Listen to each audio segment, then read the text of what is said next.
Jangan kamu mengucapkan celaka setan. Celaka setan sama juga, karena anak itu celaka tiba anak setan.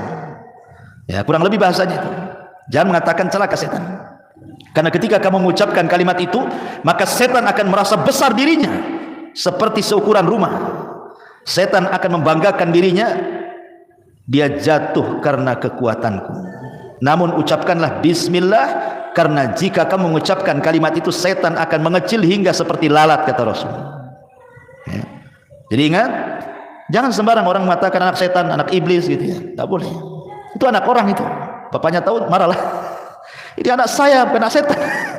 Bisa marah tuh. Ya, ini kalimat-kalimat seperti ini tidak boleh. Dan termasuk mencela, tidak boleh. Ya. Ataupun umpamanya seseorang membanggakan dirinya, aku lebih baik dari dia lah katanya. Nah, itu sering terjadi tuh. Antar kita aja gitu. Aku lebih bisa daripada dia, lebih hebat, lebih bisa, lebih semuanya. Itu ananiyah namanya. Ini ucapan yang pertama kali mengucap kalimat ini iblis. Ana khairun minhu, khalaqtani minar wa khalaqtahu min tin. Aku lebih baik dari Adam. Kau ciptakan aku dari api, kau ciptakan dari tanah. Ananiyah kalau sudah aku ini hati-hati. Ya.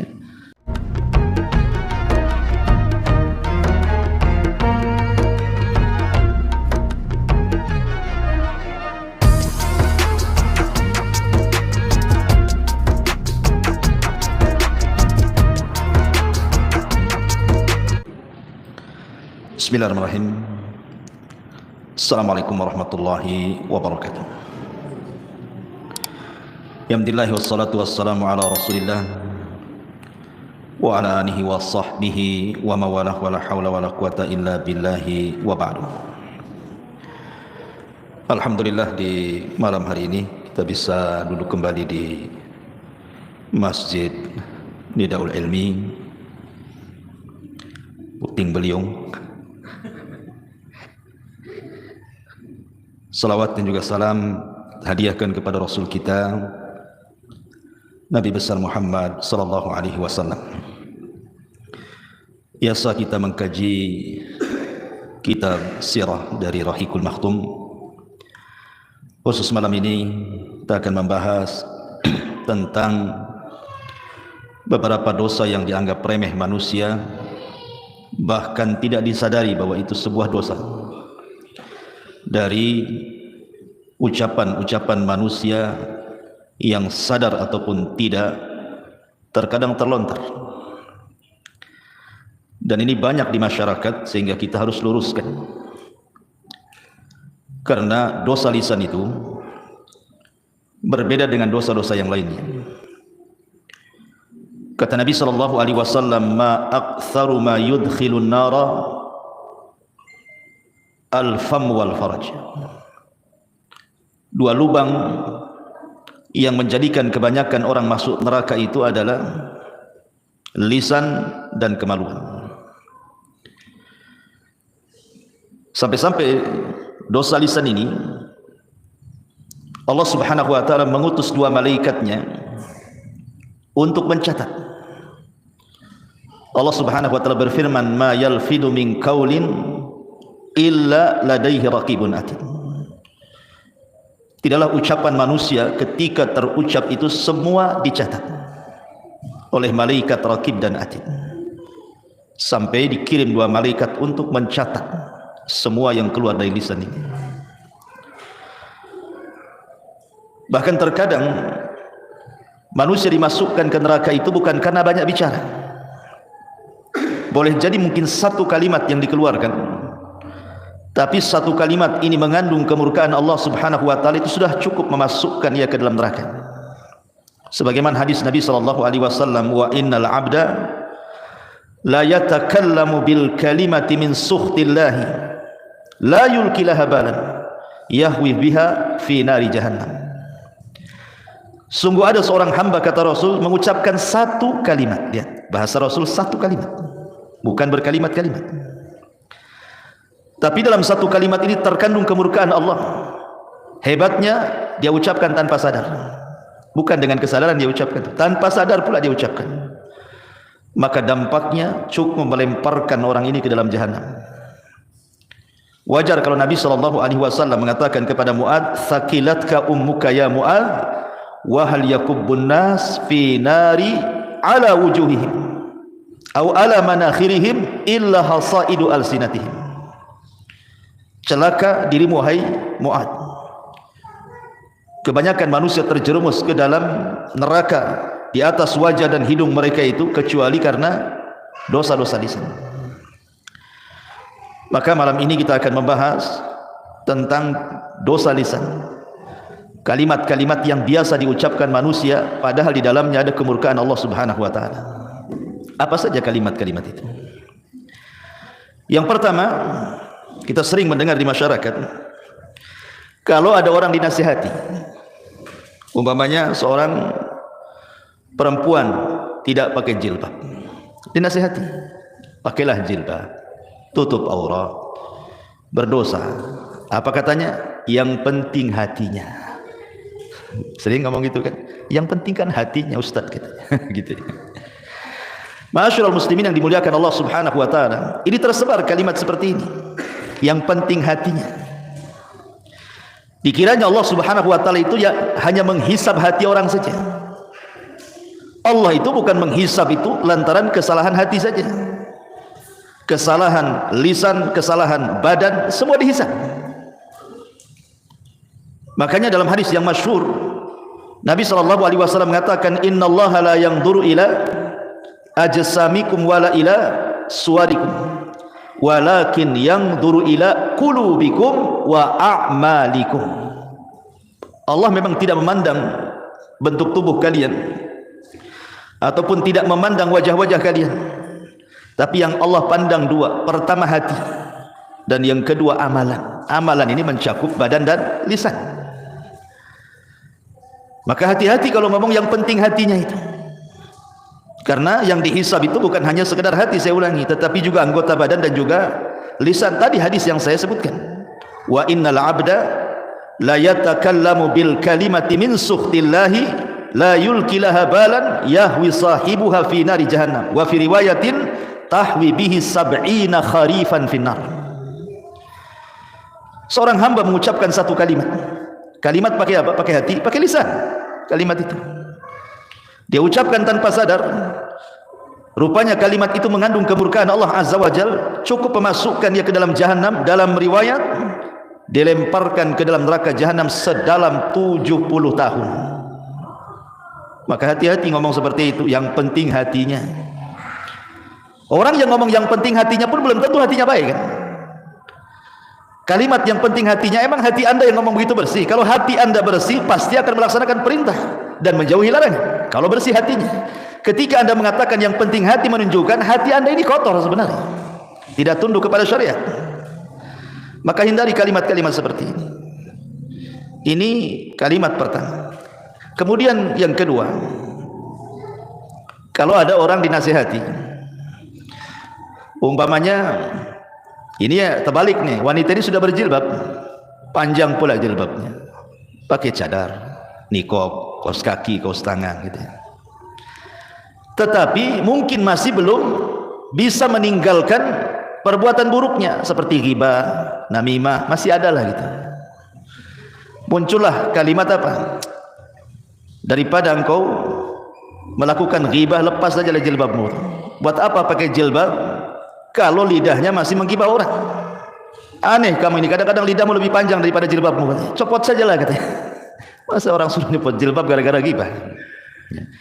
Anda harus paham, wa ma tuqaddimu min khairin ya'lamhu Allah.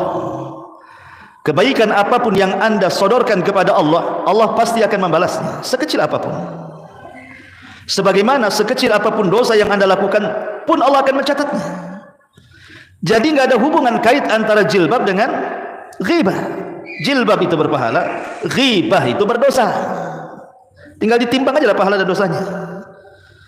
Sekarang kalau seandainya disuruh copot jilbab, copotlah jilbab dia, kemudian bergibah, apa 2 kali lipat tuh kuadrat tuh dosanya. Udah nggak pakai jilbab, gibah lagi.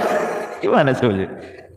Masih mendingan pakai jilbab ghibah daripada tak pakai jilbab, dia ghibah kan? Dua-duanya dia kena. Sudah tidak nutup aurat, kena dia dosa. Ghibah kena lagi. Jadi kalimat-kalimat seperti ini tidak pantas. Cukup dinasihati ghibahnya saja, jangan pula suruh lepas jilbabnya.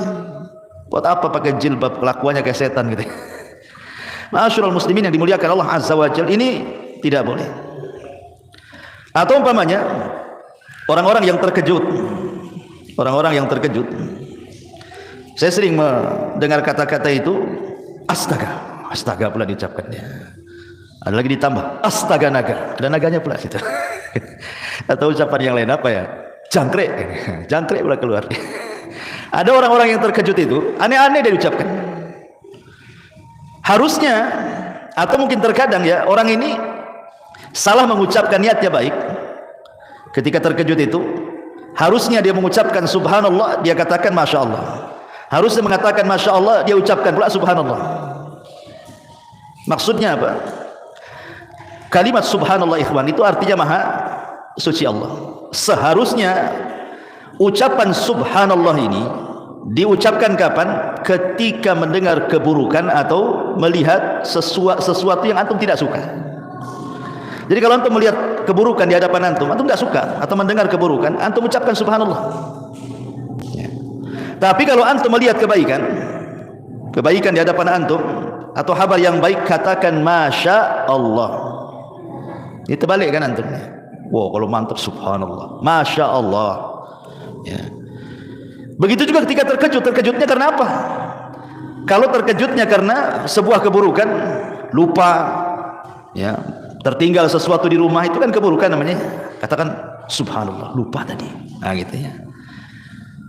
Atau umpamanya antum ngutangi orang, nggak bayar-bayar, udah lupa dengan dia, tahu-tahu bawa uang 1 koper, nih saya bayar, kan senang tuh, masya Allah gitu.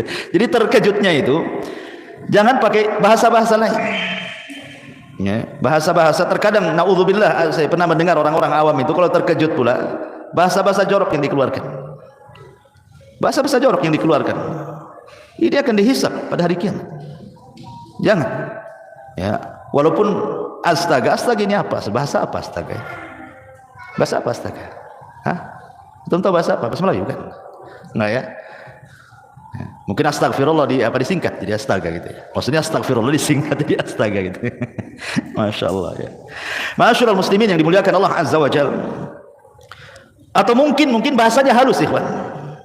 Bahasanya halus. Tapi hakikatnya di dalamnya tidak layak diucapkan. Contoh umpamanya, ada orang melihat musibah, orang terkena musibah ya. Mungkin kemalangan, mungkin anaknya mati, keluarganya ada yang mati gitu, pokoknya musibah lah. Dan kita kasihan dengan dia, karena melihat musibah yang dideritanya, kita kasihan pula sama dia. Akhirnya dia ngomong gimana coba? Nggak layak orang seperti itu dapat musibah tuh. Kasihan katanya. Nggak boleh kawan ngomong seperti ini. Layak tidak layak dalam mendapatkan musibah itu Allah yang menentukan. Antum kira apa semua musibah itu jelek? Tidak. Terkadang musibah itu untuk mengangkat derajat. Karena Nabi SAW yang mengatakan dalam hadis, ma yusibul muslim, ma yusibul mu'min min syaukatin wa ma fawqaha illa rafa'ahu Allah. Tidaklah sebuah musibah menimpa seorang mukmin, apakah tertusuk duri atau mungkin di atas itu, terkadang Allah sengaja mengangkat derajatnya. Maka dulu ada orang soleh,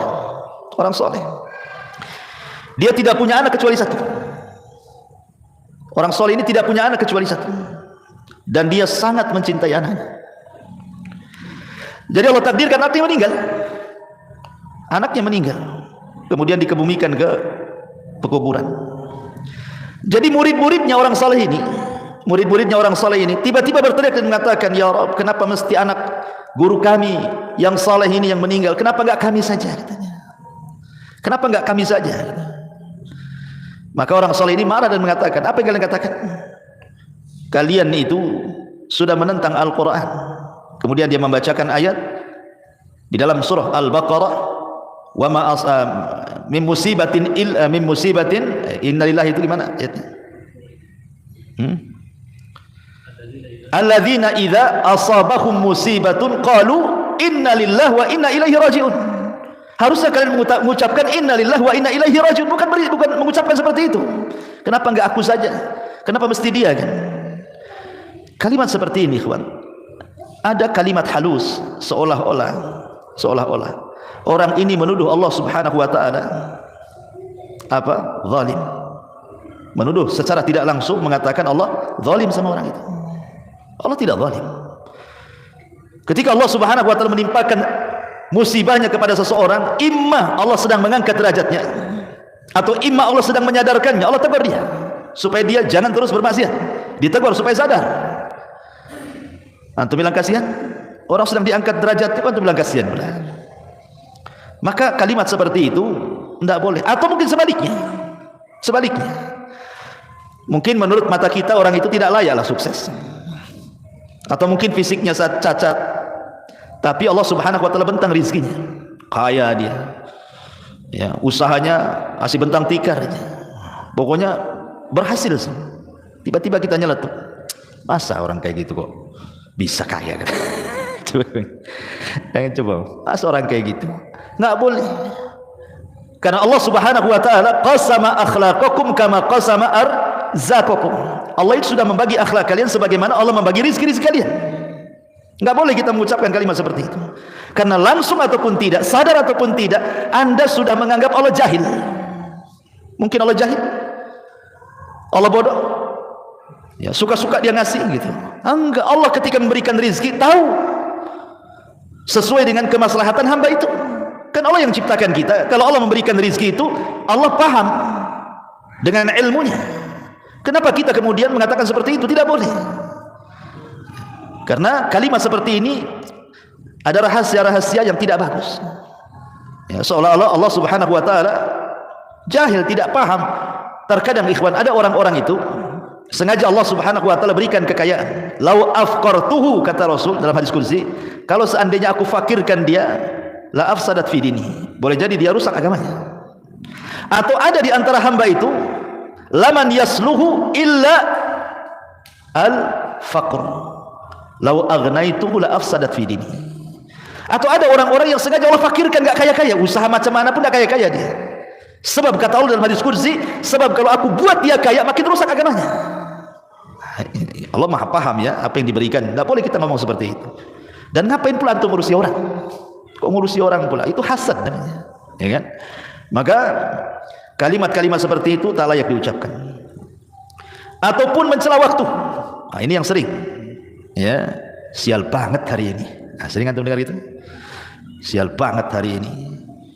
Ataupun mengatakan pamannya antum diajak pesepak bola nih, hari Rabu pula. Ya. Kemudian mengatakan, kalau Rabu pasti antum kalah tuh. Jadi kekalahan dinasabkan ke hari Rabu, ya, atau hari Senin gitu ya. Atau orang-orang Jawa gitu ya, ada sebagian mereka yang masih meyakini bulan Suro itu bulan petaka. Kalau datang bulan Suro, aduh ini bulan penuh petaka ini katanya. Bulan Suro dibilang petaka gitu ya. Enggak boleh. Atau lebih parah lagi nih, zaman edan katanya. Kamu yang edan bukan zaman. Ya. Kalimat-kalimat seperti ini enggak boleh. Kenapa demikian? Imam Syafi'i rahimahullah taala mengatakan, naibuz zaman wal aibu fina wama lizaina atau wama lizamanina aibun siwana. Kata Imam Syafi'i, naibuz zamana wal aibu fina wama lizamanina aibun siwana. Kata Imam Syafi'i rahimahullah taala, kita mencela zaman, waktu, sedangkan yang tercela adalah kita. Tidak ada aib bagi zaman selain aib yang datang dari kita. Tidak boleh kita mengatakan zaman edan. Zaman itu enggak edan sejak zaman dulu, sejak terbit matahari dulu sampai terbenam, sampai hari ini begitu-begitu saja. Hari berlalu datang minggu, minggu pergi datang bulan, bulan entah kemana datang tahun. Semua sama dari dulu sejak Adam sampai sekarang, ya gini-gini saja waktu.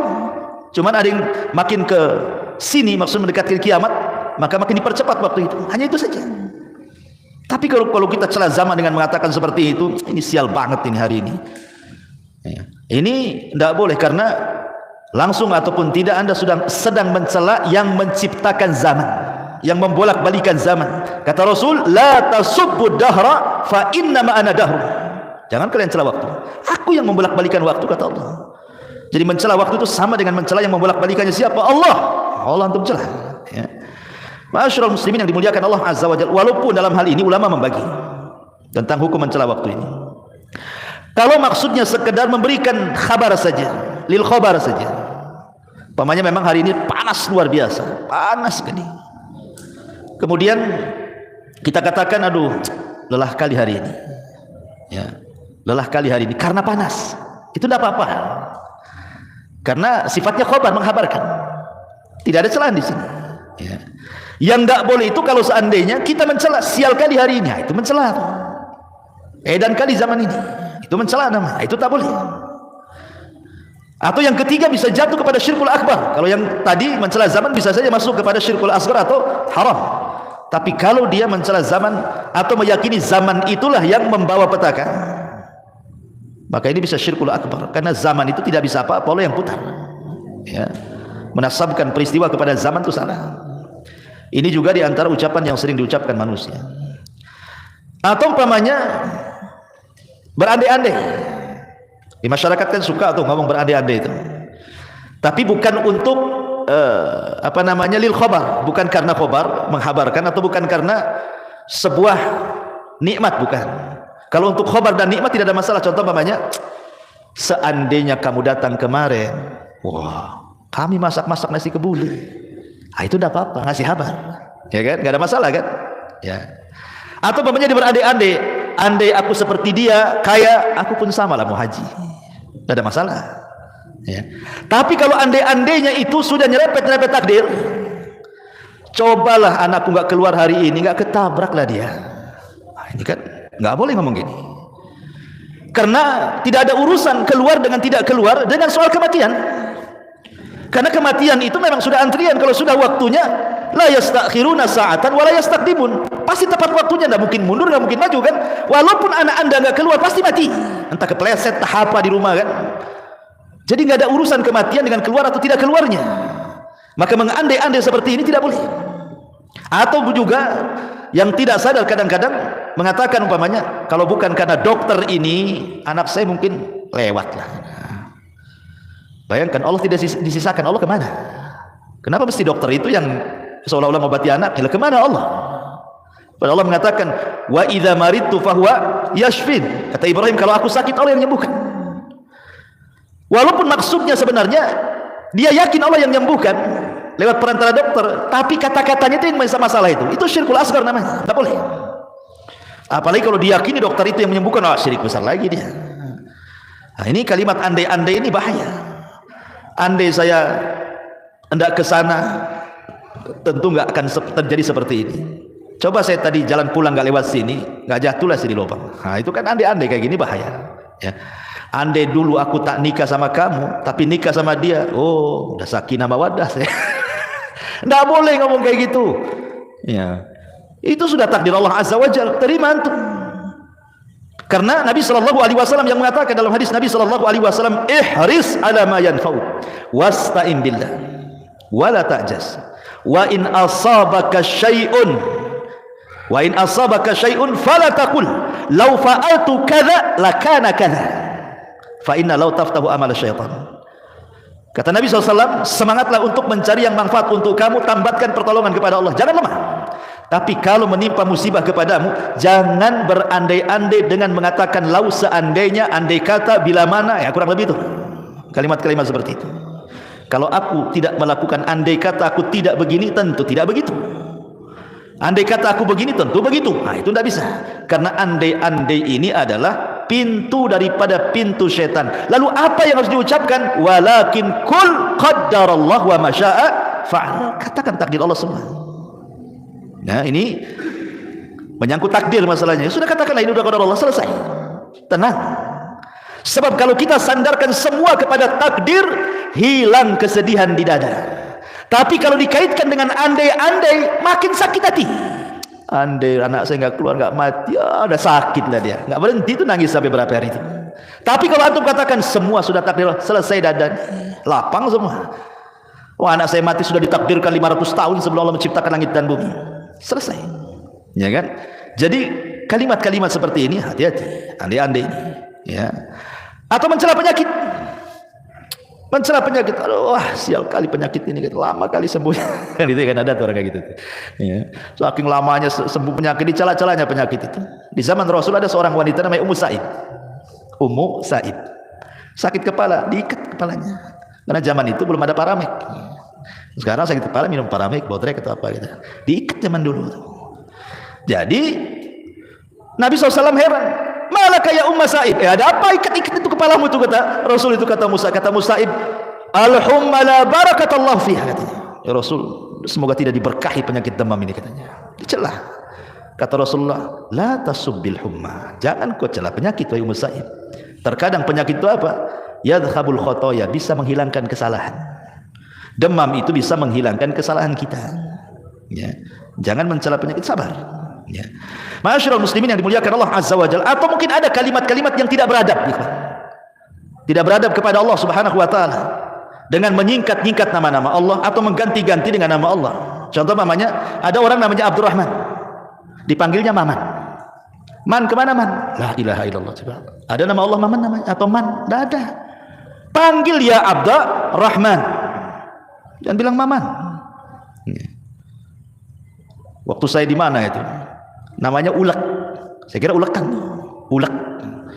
Rupanya di KTP Abdullah. Kok Abdullah jadi Ulek itu gimana ceritanya? Orang panggil Pak Ulek katanya. Kok nama itu aneh, Pak Ulek katanya. Bukan Pak Ulek Ustaz. Nih KTP saya, Abdullah pula. Kok bisa dari Abdullah jadi Ulek tuh? Gimana ceritanya tuh? Nah boleh, kalau nama Abdullah itu khairul asma, ikhwan. Sebaik-baik nama Abdullah dan Abdurrahman. Sebaik-baik nama loh, bisa diganti. Jangan lagi itu disingkat aja, tidak boleh. Namanya Abdul Qadir, Abdul Qa, tidak boleh. Teruskan Qadir. Kok Abdul Qa pula? Namanya Abdul Qadir. Ini tidak beradab kepada Allah namanya. Nama bagus-bagus dikasih orang tuanya, antum pula panggil jelek-jelek gitu. Ya. Abdurrahim jadi Mimin katanya. Kok jadi Mimin pula Abdurrahim itu. Jadi tidak boleh. Kadang-kadang orang itu tidak beradab kepada Allah. Tidak boleh. Panggil sesuai dengan namanya. Abdullah, ya Abdullah, ya Abdurrahman, ya Abdurrahim, ya Abdul Ghafur.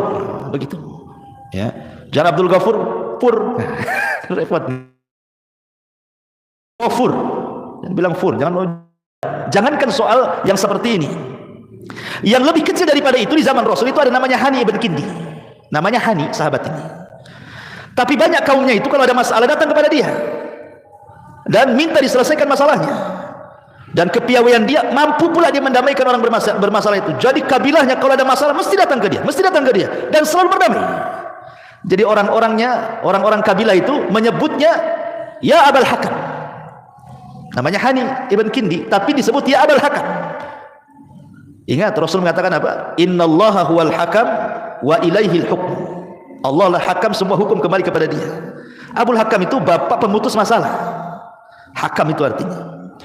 Maka suatu ketika berjumpa dengan Rasulullah, bercerita oleh dia, Rasul, kaumku apabila berselisih, mereka datang kepadaku, aku pun berhukum dan mereka pun ridho dua-duanya.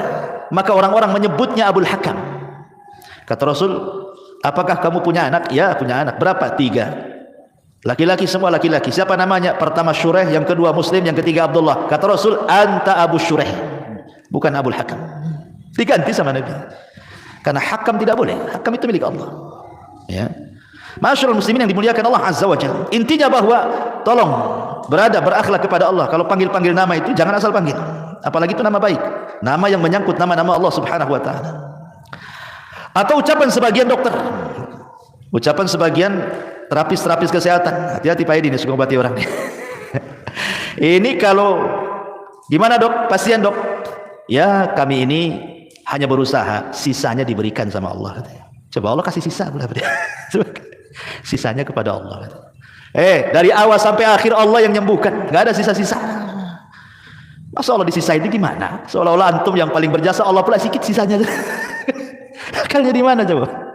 Ya, padahal Allah Subhanahu wa taala jelas-jelas mengatakan kul innal amra kulluhu lillah. Katakan semua perkara itu milik Allah dari awal sampai akhir. Kalau bahasanya mungkin begini, ya saya sih cuma usaha, tapi semuanya saya serahkan kepada Allah. Nah, itu kan bagus tuh. Ini enggak, saya sih ya saya akan usahakan, sisanya saya kasih Allah. Allah disisai dulu. Hati-hati nih yang tukang obat-obat ini. Baik, ini juga masalah. Kemudian juga yang banyak di masyarakat itu menyangkutkan masyiah kepada takdir. Ya, sya'atil aqdar bahasa Arabnya. Mungkin bahasa kitanya ya. Ya semua atas kehendak takdir. Semua atas kehendak takdir. Ya kalau takdir berkehendak ya jadilah katanya. Takdir ini makhluk Allah. Masa antum kemudian meletakkan masyiah kepada makhluk? Lanjutkan kata-katanya, semua atas takdir Allah. Nah, Allahnya jangan tinggal. Jangan dinasabkan kepada takdir saja. Jadi harus dipahami di sini, takdir kan makhluk Allah. Allah yang kemudian memerintahkan untuk mencatat, dicatat di Lauhil Mahfuz. Lauhil Mahfuz makhluk Allah. Nah, kecuali Al-Quran itu kalamullah. Tapi catatannya seperti di mushaf ya itu makhluk kan gitu ya, kertasnya makhluk. Tapi kalam yang dicatatnya kalamullah. Ya. Jadi ini dan takdir ini kan sifatnya maknawi, ikhwan. Bukan sifatnya hissi bisa diraba. Takdir itu kan maknawi, tidak bisa diraba. Bagaimana kemudian seseorang hanya meletakkan masyiah kepada takdir gitu? Jangan. Bilang semua atas kehendak Allah. Nah, itu lebih tepat lagi. Ya, baik. Kemudian juga terkadang ada orang yang kadang-kadang marah sama orang, mungkin benci sama orang itu. Akhirnya dia mengucapkan kalimat seperti ini. Saya haramkan dia ke rumah saya, katanya. Saya haramkan dia ke rumah saya. Haram saya bagi dia itu. Nggak boleh. Halal haram itu milik Allah. Yang berhak mengatakan hadza halal, hadza haram itu Allah. Kita tidak punya hak mengharam-haramkan orang. Allah tidak mengharamkan orang masuk rumah antum kan gitu. Kecuali kalau seandainya ada orang yang melakukan maksiat, kita katakan haram alaika, haram. Apa ini? Itu benar, mengharamkan yang Allah haramkan kan. Tapi antum mengatakan haram dia menginjak rumah saya lah. Antum mengharamkan sesuatu. Nabi saja ketika mengharamkan madu gara-gara kecemburuan Aisyah dengan Hafsah, akhirnya turun ayat, ya ayyuhan nabi lima tuharrimu ma ahallallahu lak tabtagi mardata azwajik. Hei Nabi, kenapa kau haramkan yang Allah halalkan, hanya mencari keridhaan istrimu? Tidak boleh. Ya. Jadi urusan halal haram itu urusan Allah. Bahasanya pakai jangan bahasa haram lah gitu.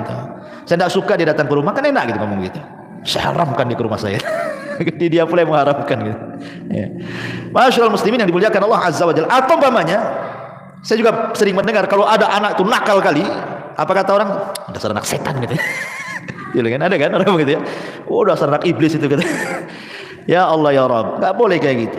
Allah mengatakan a antum tazra'unahu am nahnu zari'un. Allah mengatakan a antum tazra'una, kamukah yang menumbuhkan anak itu ataukah Allah Subhanahu wa taala yang menumbuhkannya? Allah yang menciptakan dia dari anak orang, antum bilang anak setan. Nabi SAW pernah mengatakan begini, la taqul ta'isha syaitan fa innaka idza qulta dzalika ta'alam hatta yakuna mithla al bait wa yaqul bi quwwati walakin kul bismillah fa innaka idza qulta dzalik tasaghara hatta yakuna mithla dzubab. Jangan kamu mengucapkan celaka setan. Celaka setan sama juga karena anak itu celaka juga anak setan. Ya, kurang lebih bahasanya itu. Jangan mengatakan celaka setan. Karena ketika kamu mengucapkan kalimat itu, maka setan akan merasa besar dirinya seperti seukuran rumah. Setan akan membanggakan dirinya, dia jatuh karena kekuatanku. Namun ucapkanlah bismillah, karena jika kamu mengucapkan kalimat itu, setan akan mengecil hingga seperti lalat, kata Rasul. Ya. Jadi ingat, jangan sembarang orang mengatakan anak setan, anak iblis gitu ya. Tidak boleh. Itu anak orang itu. Bapaknya tahu marahlah. Ini anak saya bukan anak setan. Bisa marah tuh. Ya, ini kalimat-kalimat seperti ini tidak boleh. Dan termasuk mencela tidak boleh. Ya. Ataupun mamanya seseorang membanggakan dirinya, aku lebih baik dari dia lah katanya. Nah, itu sering terjadi tuh. Antar kita aja gitu. Aku lebih bisa daripada dia, lebih hebat, lebih bisa, lebih semuanya. Itu ananiyah namanya. Ini ucapan yang pertama kali ngucap kalimat ini iblis. Ana khairun minhu khalaqtani minar wa khalaqtahu min tin. Aku lebih baik dari Adam. Kau ciptakan aku dari api, kau ciptakan dari tanah. Ananiyah kalau sudah aku ini hati-hati. Ya. Ya, ana khairun min, aku lebih baik dari dia. Kecuali kalau tidak menyebut dia, insyaallah kalau saya kerjakan saya lebih baik lah. Tapi saya nggak menyombongkan dengan orang kan. Kalau hanya ngomong begitu saya nggak ada masalah. Kemudian juga melakoni orang dengan lakob-lakob binatang. Itu si babi, ya. Kan ada saya pernah si anjing, si babi, si goblok, si kerbau, si dungu, wah macam-macam di masyarakat ini. Nggak boleh melakobi orang seperti itu. Manusia itu diciptakan laqad khalaqnal insana fi ahsani taqwim. Kok antum pula panggil dengan bahasa binatang? Ya ayyuhalladzina amanu la yaskhar qaumun min qaumin asa an yakunu khairan minhum wala nisa min nisa'i asa an yakuna khairan minhunna wala talmizu anfusakum wala tanabazu bil alqab. Bi'sal ismul fusuqu ba'dal iman. Wahai orang-orang yang beriman, janganlah satu kaum mengolok-olok kaum yang lainnya. Boleh jadi mereka ini para olok-olok jauh lebih baik daripada mereka yang mengolok-olok, dan jangan pula perempuan-perempuan mengolok-olok perempuan yang lain. Boleh jadi perempuan yang diolok-olok lebih baik daripada yang mengolok-olok, dan jangan pula kalian saling mencelah dan memberikan lakob-lakob buruk sama orang. Nggak boleh. Ini kan kasar ya, si anjing, si babi, si dungu, si goblok, si ini, ya Allah ya, ngeri itu kalimat-kalimat itu. Jangan seperti itu. Mencela fisik orang saja tidak boleh. Apa bahasa trennya itu? Body apa? Shaming. Ya, itu kan pernah viral juga ya, body shaming itu ya. Ya kan ada ya dulu ya. Sampai saya dengar ada aturan negara itu keluar gara-gara body shaming itu kan. Ya gimana coba? Mau tembem pipinya kok kayak bakso kan. Gara-gara tembem dibilang bakso pipinya.